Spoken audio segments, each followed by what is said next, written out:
캐스터턴 정통 57강입니다. 56강 마지막 대목이 아주 흥미로웠어요. 이 자연에 관한 이야기였는데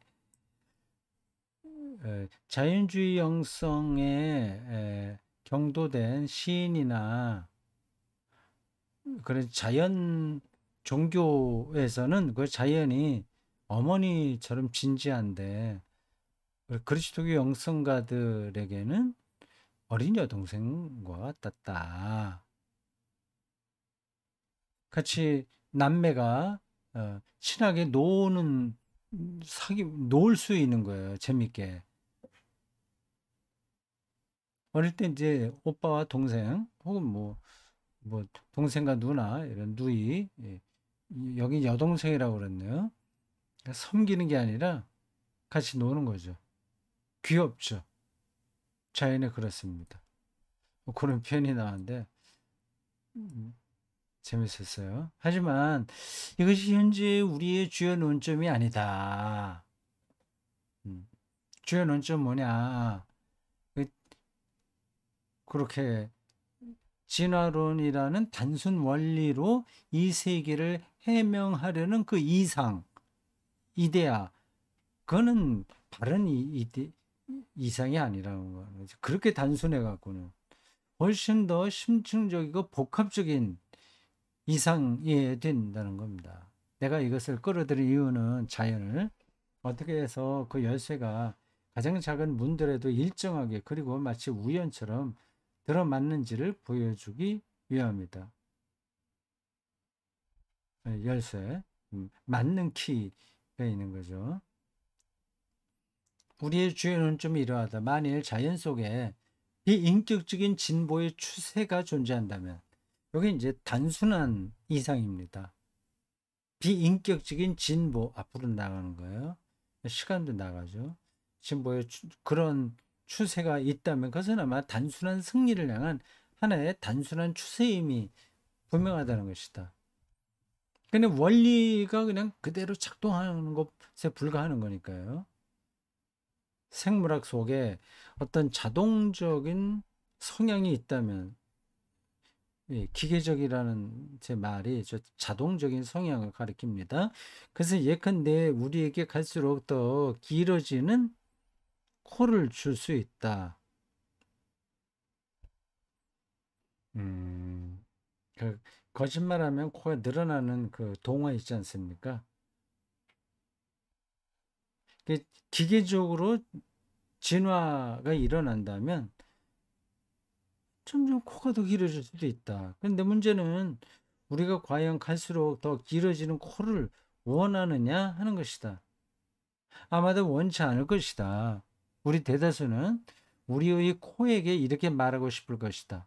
그 정도면 됐어. 더 이상은 안 돼. 문학적인 표현이에요. 아, 코가 지금보다 한, 요 정도가 아니라 한 20cm 튀어나온다면 그 동안 뭐죠? 코가 자꾸만 길어진 거 피노키오 이야기죠. 그, 그 상상력이 대단합니다. 그 정도면 됐어. 그 이상은 안 돼. 단순한 게 기계적으로 그걸 다루는 게 아니라 종합적으로 참된 그 인간상을 얘기하니까 그 정도면 됐어. 이렇게 말하는 거죠. 그 콧대가 거기에 머물게 되기를 우리가 매력적인 얼굴을 지키기 위해서라도 딱 그 정도 길이의 코가 필요한 것이다. 이런 논리는 좀 허점도 있겠어요.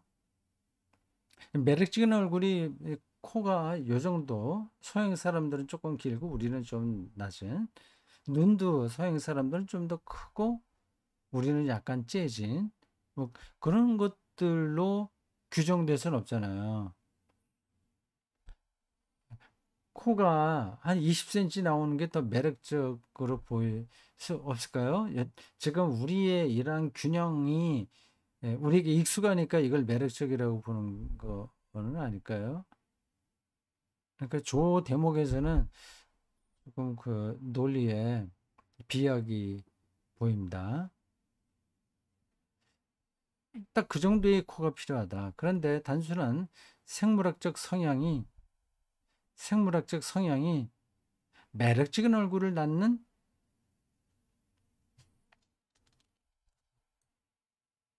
방향으로 움직이는 것은 우리가 상상할 수 없다. 음, 그 생물학적인 그 경향성, 그 진화의 방향이죠. 그게 매력적인 얼굴을 낳는 방향으로 움직이는 것을 우리는 상상할 수 없다. 근데 매력적이다 아니다는 게 그렇게 정해져 있는 건 아닐 텐데. 매력적인 얼굴은 눈과 코와 입이 서로 아주 복잡한 관계를 맺으며 어느 특정 방식으로 배열되는 것이기 때문이다. 코가 뭐 이 눈보다 위에 있다면 좀 괴상하게 보이겠죠.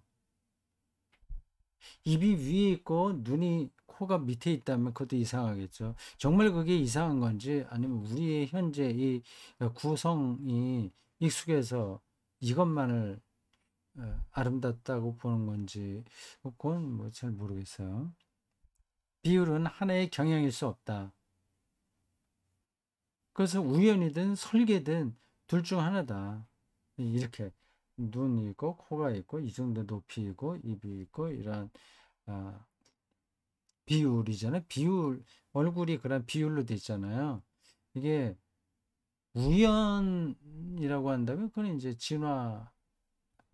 진화기보다도 이게 아, 아주 복잡한 관계가 설계됨으로써 가능한 거지. 이게 진화의 단순한 기계적인 원리에 의해서 될 수는 없다. 그 얘기입니다. 요건 그냥 지나가겠습니다. 그런 주장이, 음, 뭐 지금 체스터턴이 말하고 있는 어떤 그 맥락을 내가 정확하게 따라가지 못해서 그런지 모르지만, 여기서는 조금 비약이 있어 보이는데요. 근데 지금 내가 말하고 있는 그 부분을 체스터턴이 모르진 않을 거예요. 우리에게 지금 이 비율이 익숙하니까 그걸 매력적이라고 보는 거지. 다른 음, 구조였으면 또 그걸 또 매력적이라도 볼 수 있다고 하는 걸 왜 모르겠어요. 음, 근데 지금 체스터턴이 여기서 말하려고 하는 것은 이러한 눈, 코, 귀, 뭐 입, 이러한 비율 이런 것들이 이게 진화의 기계적인 원리로만 가능하지 않다.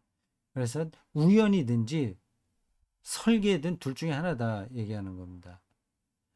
진화의 원리가 아니라 그래서 뛰어넘는 우연이든지 어떤 지적 존재자가 설계했든지 둘 중에 하나다. 그러니까 자연 상태에서 그냥 흘러가서 그렇게 되는 게 아니라는 겁니다. 도덕적인 이상 및 그것과 인도주의자들, 반인도주의자들과의 관계도 마찬가지다. 자, 250쪽으로 넘어가겠습니다. 250쪽.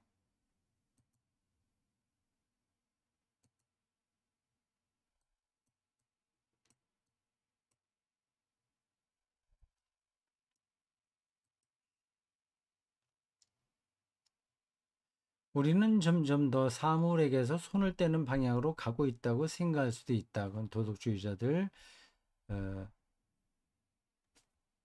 그 인도주의자들, 뭐 앞에서 나온 뭐 채식주의자들의 주장이죠. 점점 나아가고 있는 거예요. 그래서 더 경쟁 이용하지 말고 자연 안에서 평화롭게 사는 걸로 가는 겁니다.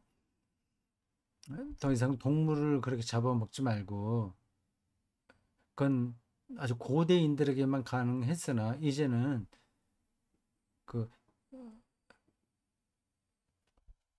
인도주의적인 생각으로 주변과의 관계를 맺어야 된다는 겁니다. 그걸 이제 사물에게서 손을 떼는 방향으로 가고 있다고 생각할 수 있는 겁니다. 그냥 다 내버려 두는 거죠. 사람이 건들면 안 돼.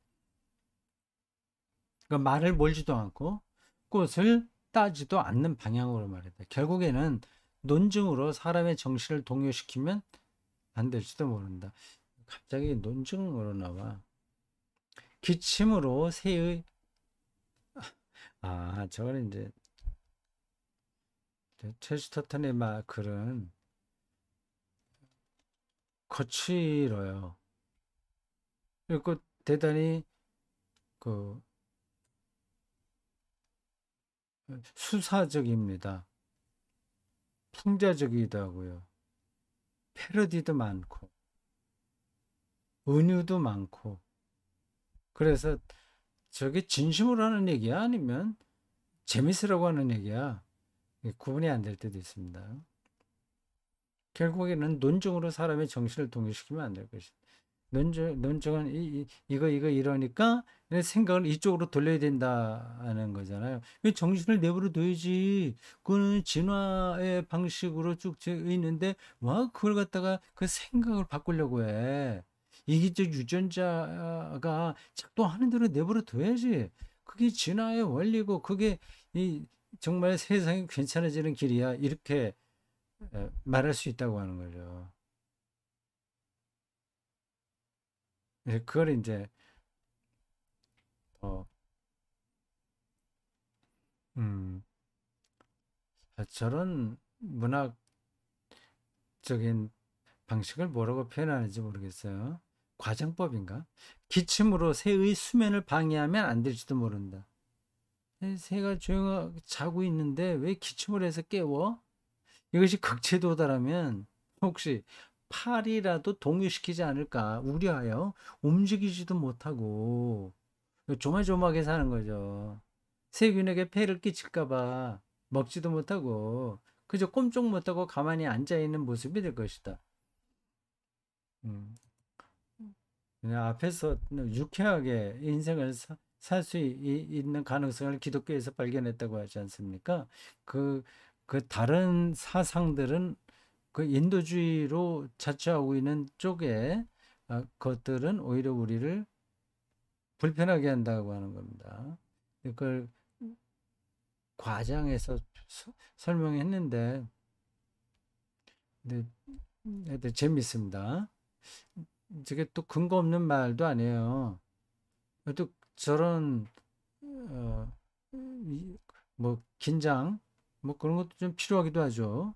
뭐 그냥 뭐 먹고 싶은 대로 먹고 뭐 쓰고 싶은 대로 쓰고 막 그럴 수는 없는 거잖아요. 저도 그 시골에 살기 때문에 우리 집에 곤충들이 방 안으로 제법 들어옵니다. 근데 그거를 이제 이렇게 파리채로 때려서 잡으면 가장 간단하죠. 음, 음, 근데 그 좀 미안해요. 그 곤충들을 죽인다는 게. 그래서 가능하면 손으로 잡아서 문 밖으로 이제 내보냅니다. 근데 피치 못해서 이제 때려서 죽일 때도 있겠는데 내가 저 곤충을 죽일 자격이 있나 그런 생각도 합니다. 이 체스터턴이 볼 때에는 좀 낭만적인 뭐 인도주의자로 인지 모르겠어요, 제가요. 이렇게 심지어는 세균에게 폐를 끼칠까봐 먹지 못하고 그래서 우리가 먹는 것은 다 그 안에 그 세균들 있잖아요. 유산균 같은 게 다 생명체잖아요. 그러니까 그 엄격한 채식주의자들도 사실은 말은 안 되는 겁니다. 음식을 먹는다고 하는 것은 자기가 당장 아, 그것은 세균은 먹는 거거든. 세균도 생명체라고 한다면 그건 이제 순전히 채식주의는 아닌 거죠. 그건 불가능한 겁니다. 완전한 채식주의는. 이처럼 무미건조하는 극치를 향해서 그냥 가만히 있어야 되는 거예요. 그래. 꼼짝하지 못. 움직이면 뭐 피해를 주니까요. 우리가 무의식적으로 떠내려가고 있는지도 모른다. 근데 이런 걸 이제 진보라고 얘기하면 좀 우습지 않냐. 그런데 우리는 그토록 무미건조한 극치를 원하고 있는가? 아닌 거죠. 누가 그렇게 살고 싶겠어요? 이와 비슷하게 우리는 무의식적으로 또 그 반대 또는 니체가 말하는 노선을 따라 진화하고 있을지도 모른다. 재미로 우주를 박살낼 때까지 폭군들의 탑 안에서 초인이 초인을 초부수는 방향으로 말이다. 그런데 우리는 재미로 우주가 박살나는 것을 원하고 있는가? 우리가 진정으로 바라는 바는 이 두 가지 요소가 특정 방식으로 계획되고 운영되는 것이 아닌가?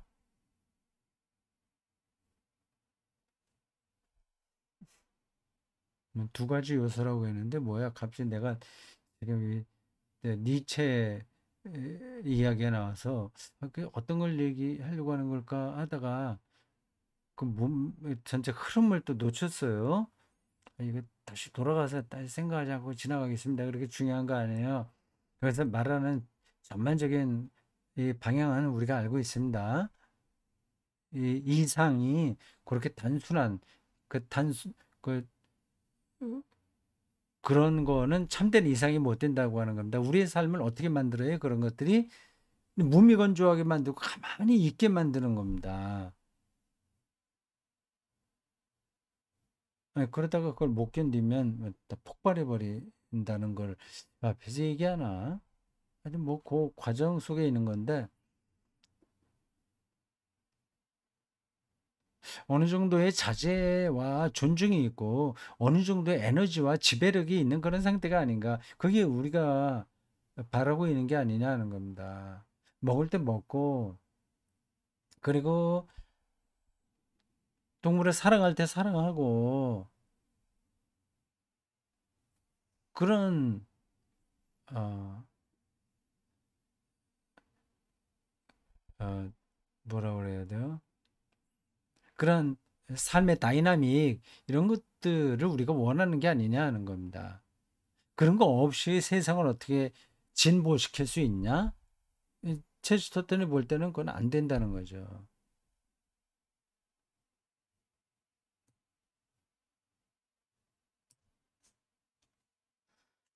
우리의 삶이 동화처럼 아름다운 삶이 되려면 동화의 모든 아름다움은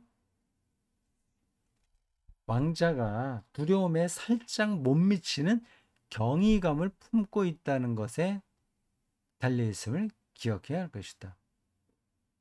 두려움과 경이감.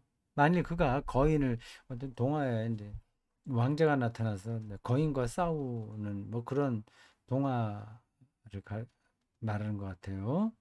거인을 두려워하면 그것으로 그냥 끝장이 난다. 두려워하기만 하면 끝장나는 거죠. 또한 그 거인을 보고 놀라지, 어,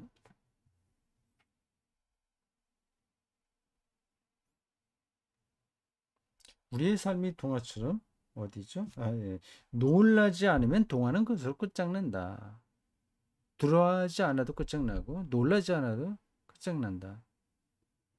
예. 두려움에 살짝 못 미치는 경이감. 음, 표현이 재밌네요. 251쪽으로 넘어가겠습니다.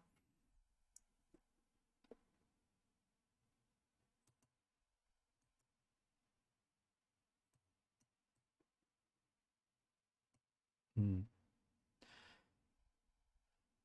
모든 핵심은 그가 경이감을 품을 정도로 겸손한 동시에 어, 경이, 놀라움을 품는 거죠. 도전할 정도로 대범하다는 사실, 아주 두려움에 찌들리는 건 아니죠. 사실에 달려있다. 건강한 삶이 바로 저렇다는 겁니다. 체스터턴의 말할 때, 볼 때. 동화에 나오는 이야기들에서 그 인간 삶과 그 윤리의 근본을 찾을 수 있다고 이제 이 책 앞쪽에서 얘기했잖아요. 여기서 다시 한번 그게 강조됩니다. 그러므로 이 세상의 거인에 대한 자연이겠네요. 이 거인, 여기서 말하는 거인은 거인에 대한 우리의 태도 역시 갈수록 예민해지는 쪽이나 갈수록 경멸하는 방향으로만 나가서는 안 된다. 이 자연을 완전히 그 속에 빠져갖고 자연이 없으면 내 인생이 안 되는 것처럼 거기에 빠져버리는 거. 그건 안 되고. 자연은 저건 뭐 내가 이용해갖고 재밌게 살기만 하면 돼. 많이 먹고 그 자연을 이용하는 거죠. 그러니까 앞에 있는 거는 자연을 숭배하는 거고 뒤쪽으로는 자연을 이용하는 것이죠. 경멸하는 거예요. 그거 아니다. 바람직한 태도는 이 둘을 특정한 방식으로 조화시키는 것이다. 이게 바로 올바른 태도이기 때문이다. 우리는 모든 바깥의 만물에 대해 우리 인간 바깥에 내가 주위를 둘러보잖아요. 바깥의 만물에 대해 충분한 경외심을 품고서 두려운 마음으로 풀밭을 밟을 수 있어야 한다.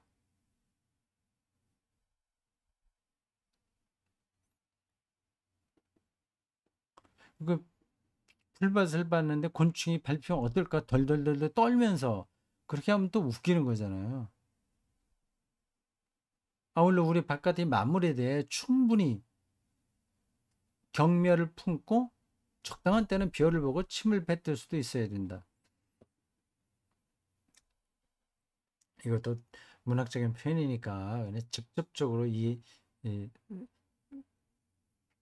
직접적인 말로 받아들이면 안 됩니다. 충분히 경멸을 품고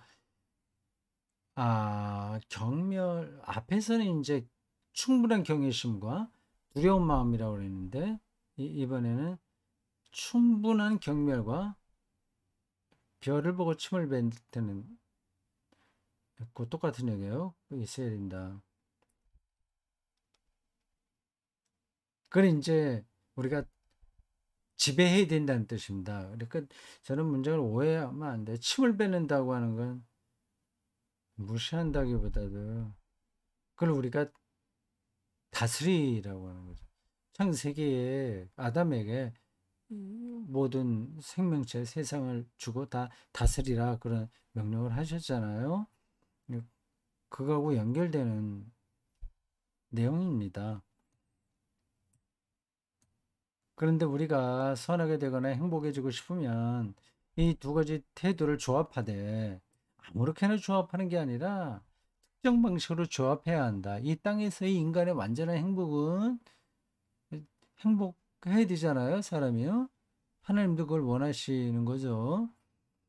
근데 벌벌벌 떨기만 하고 거인인 자연 앞에서 벌벌 떨기나 하거나 아니면 그걸 완전히 깡그리 무시하거나 그렇게 되면 행복하지 않죠. 적당하게 균형을 어, 이루어야 되는데 동물의 만족과까지 밋밋하고 한결같은 것이 아닐 것이다. 그것은 애절한 로맨스와 같이 정밀하고 위험한 평형 상태일 것이다. 사람이 모험하려면 모험이 없으면 참된 기쁨도 없는 거죠. 사랑도 일종의 모험이죠. 왕자들도 동화에 보면 모험을 합니다. 모험을 하려면 자신에 대한 적당한 믿음이 있어야 하고 모험을 즐기려면 자신에 대한 적당한 의심이 있어야 된다. 이것이 진보의 이상을 위해 갖출 두 번째 요건이다.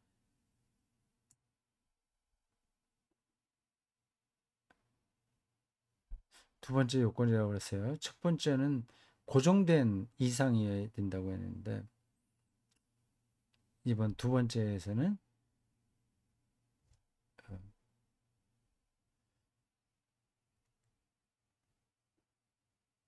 그 제목으로만 본다면 복합적인 건데 복합적이어야 되는데 그러니까 경외심과 두려움이 잘 결합돼 있어야 된다는 거죠. 뭐, 무슨 말인지 전달이 됐죠? 이것은 단순히 어떤 것, 사랑이든 자만이든 평화든 모험이든 어떤 것이 다른 모든 것을 삼켜버리는 식의 일방적인 승리가 되어서는 안 된다. 오히려 이 모든 요소들이 공존하며 최상의 비율로 서로 조화되고 관계를 맺는 특정한 모습을 지녀야 된다. 예, 자기의 근거가 확실하지 않다는 예, 의심도 필요하고, 아, 난 하나님의 피조물이야라는 그런 확신도 있어야 되고, 그러면서 삶을 모험적으로 꾸려가는 거죠.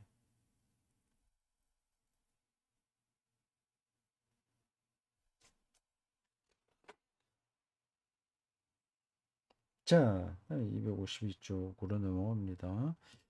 우리가 7장은 거의 다 읽어가고 있어요. 그러니까 빠지지 않고 거의 읽어가고 있습니다. 252쪽으로 갑니다.